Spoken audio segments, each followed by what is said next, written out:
जिले की आईपीएस अधिकारी नंदिता कुमारी एक ऑटो में बैठकर अपने घर जा रही थी। ऑटो ड्राइवर को यह बिल्कुल अंदाजा नहीं था कि जो महिला उसकी ऑटो में बैठी हुई है वह कोई आम महिला नहीं बल्कि जिले की आईपीएस अधिकारी हैं। नंदिता लाल रंग की साड़ी पहनी हुई थी और देखने में वह बिल्कुल एक आम सी महिला लग रही थी। वह अपने भाई की शादी में शामिल होने के लिए छुट्टी लेकर अपने घर जा रही थी। नंदिता ने सोचा कि अपने भाई की शादी में वह आईपीएस अधिकारी के रूप में नहीं बल्कि सिर्फ एक बहन के तौर पर जाएंगी। ऑटो चलाते हुए ड्राइवर ने कहा, मैडम, आपकी वजह से मैं इस रास्ते से जा रहा हूं, वरना मैं इस रास्ते से बहुत कम जाता हूं। आईपीएस अधिकारी नंदिता ने ऑटो वाले से पूछा, लेकिन ऐसा क्यों भैया, इस रास्ते में क्या प्रॉब्लम है? ऑटो ड्राइवर ने कहा, मैडम, इस रास्ते पर कुछ पुलिस वाले खड़े रहते हैं। हमारे इस इलाके का जो इंस्पेक्टर है वह ऑटो का चालान बिना वजह काटता है और ऑटो वालों से बिना किसी गलती के पैसे वसूलता है, और अगर इंस्पेक्टर की बात नहीं मानते तो वह लोगों के साथ मारपीट करता है। आज पता नहीं मेरे किस्मत में क्या लिखा है। ऊपर वाला करे कि इस टाइम पर वह इंस्पेक्टर रास्ते में ना मिले, वरना वह बिना गलती के मुझसे पैसे वसूल करेगा। आईपीएस नंदिता मन ही मन सोच रही थी, क्या सच में यह ऑटो ड्राइवर जो कह रहा है वह सच है? क्या वाकई यहां के थाने का इंस्पेक्टर इतना गलत काम करता है? थोड़ी ही दूर आगे बढ़ने पर उन्होंने देखा कि सड़क के किनारे इंस्पेक्टर दिलीप राणा अपने साथियों के साथ खड़ा था और वाहनों की चेकिंग कर रहा था। जैसे ही ऑटो उनके सामने पहुंचा, इंस्पेक्टर दिलीप राणा ने लाठी से इशारा करके ऑटो को रोक दिया। फिर इंस्पेक्टर दिलीप गुस्से में बोला, अरे ओ पायलट, नीचे उतर। तेरे बाप की सड़क है क्या? इतनी तेज स्पीड में ऑटो चला रहा है, कानून का कोई डर नहीं है क्या? चल अब जल्दी से 5,000 का चालान भर। इतना कहकर इंस्पेक्टर ने चालान बुक निकाल ली। ड्राइवर मोहन डरते हुए बोला, साहब, मैंने कोई नियम नहीं तोड़ा। आप किस बात का चालान काट रहे हैं? कृपया ऐसा मत कीजिए, मेरी कोई गलती नहीं है और अभी मेरे पास इतने पैसे भी नहीं है। मैं आपको 5,000 रुपए कहां से दूं? यह सुनकर इंस्पेक्टर दिलीप और भड़क गया। उसने ऊंची आवाज में कहा, ज्यादा जुबान मत चला मेरे सामने। पैसे नहीं है तो ऑटो क्या फ्री में चलाता है? जल्दी से ऑटो के कागज निकाल, कहीं यह ऑटो चोरी का तो नहीं है? ड्राइवर ने जल्दी से सारे कागज निकाल कर दिखा दिए। कागज बिल्कुल ठीक थे, सब कुछ पूरा था, लेकिन इंस्पेक्टर दिलीप ने फिर भी कहा, कागज तो सही है लेकिन चालान तो भरना ही पड़ेगा। अब 5 नहीं तो 3,000 ही दे दे, वरना तेरी यह ऑटो अभी सीज कर दूंगा। पास ही खड़ी आईपीएस नंदिता नेगी यह सब कुछ ध्यान से देख और सुन रही थी।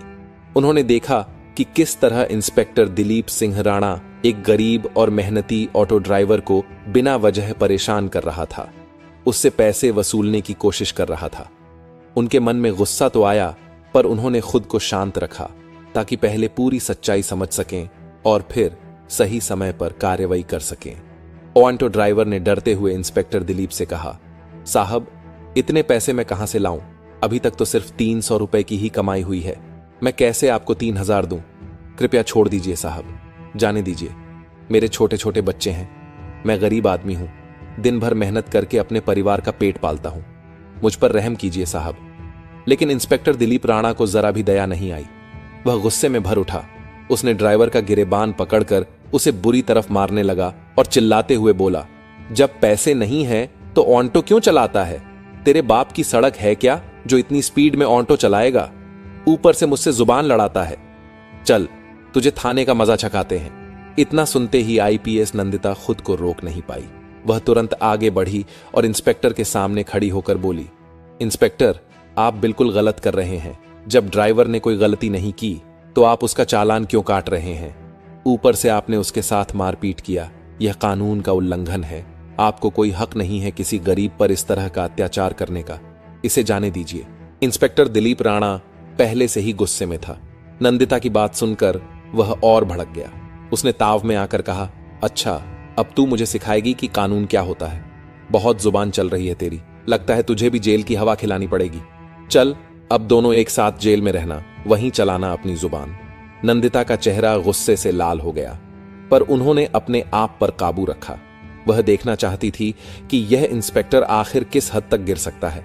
इंस्पेक्टर दिलीप को यह जरा भी अंदाजा नहीं था कि उसके सामने खड़ी यह साधारण सी साड़ी पहनी महिला कोई आम औरत नहीं बल्कि जिले की आईपीएस अधिकारी नंदिता कुमारी है। दिलीप राणा ने अपने साथियों को आदेश दिया, चलो, दोनों को थाने ले चलो, वहीं देखेंगे इन दोनों की कितनी जुबान चलती है। तभी 2 पुरुष कांस्टेबल और 2 महिला कांस्टेबल तुरंत आगे बढ़े और उन्होंने ड्राइवर और आईपीएस नंदिता को पकड़ लिया। जब वे थाने पहुंचे तो इंस्पेक्टर दिलीप सिंह ने कहा, इन्हें यहीं बैठा दो, अब यहां देखते हैं ये दोनों क्या करते हैं, इनकी औकात तो इन्हें दिखानी पड़ेगी। हवलदारों ने दोनों को एक बेंच पर बैठा दिया। दिलीप सिंह राणा कुर्सी पर बैठा ही था कि तभी उसका मोबाइल पर एक कॉल आया।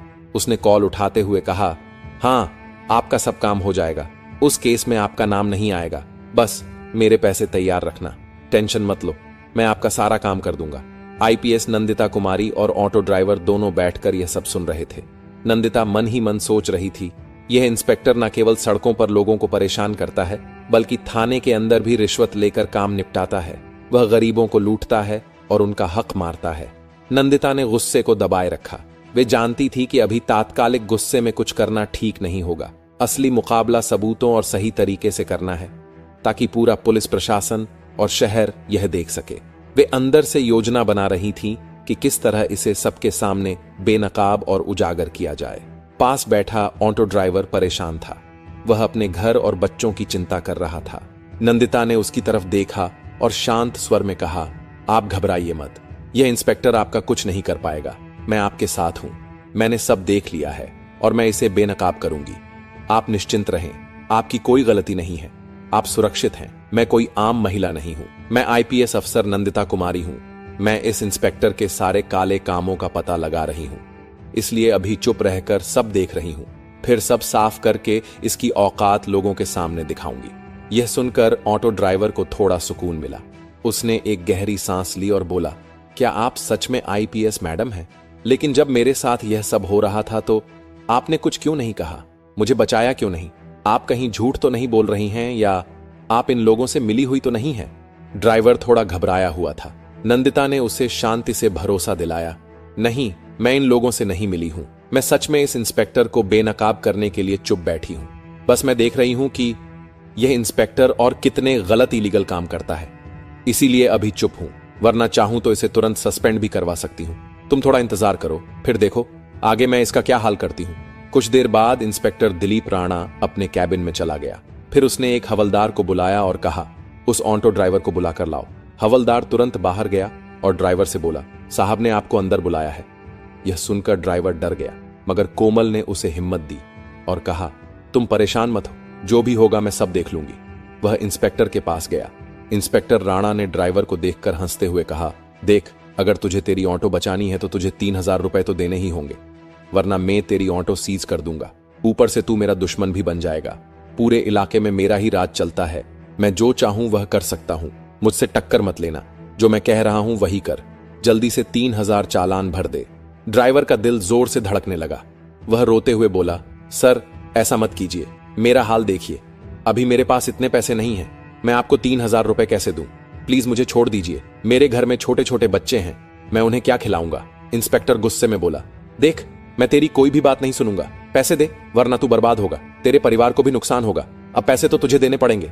डर की वजह से ड्राइवर ने झट से जेब से 2000 रुपए निकालकर इंस्पेक्टर को दे दिए और कहा, मेरे पास बस इतना ही है, प्लीज ये रख लीजिए और मुझे जाने दीजिए। इंस्पेक्टर पैसे लेते हुए बोला, ठीक है, जा बाहर जाकर बैठ जा, और अब उस औरत को भेज जो तेरे साथ आई थी। ऑटो ड्राइवर बाहर आया और बोला, मैडम, अब साहब आपको बुला रहे हैं। नंदिता बिना झिझक उठी और अंदर चली गई। इंस्पेक्टर दिलीप राणा ने पूछा, नाम क्या है तुम्हारा? नंदिता ने आत्मविश्वास भरी आवाज में कहा, मेरे नाम से आपको क्या मतलब है? आप अपनी बताइए, आपने किस लिए बुलाया है? इंस्पेक्टर हैरान रह गया। उसे विश्वास नहीं हो रहा था कि एक आम औरत इतनी हिम्मत और आत्मविश्वास के साथ उससे इस तरह बात कर रही है। वो बोला, देखो, ज्यादा अकड़ मत दिखाओ, हमारे पास हर अकड़ की दवा है, अभी 2 डंडे पड़ेंगे तो सब अकड़ निकल जाएगी। अगर घर जाना है तो जल्दी से 2000 निकालो, वरना जेल की हवा खानी पड़ेगी। नंदिता ने बेखौफ होकर जवाब दिया, मैं आपको 1 रुपया भी नहीं दूंगी, मैंने कोई गलती नहीं की है। आप मुझसे किस बात के पैसे मांग रहे हैं? बिना वजह आपको पैसे देने का क्या मतलब? आप कानून का पालन कर रहे हैं या खुद कानून तोड़ रहे हैं? आपने जो यह वर्दी पहनी है उसका मतलब क्या? सिर्फ गरीबों को डराना है, उनसे पैसे ऐंठना है, क्या यही आपकी ड्यूटी है? यह सुनकर इंस्पेक्टर दिलीप राणा भड़क गया।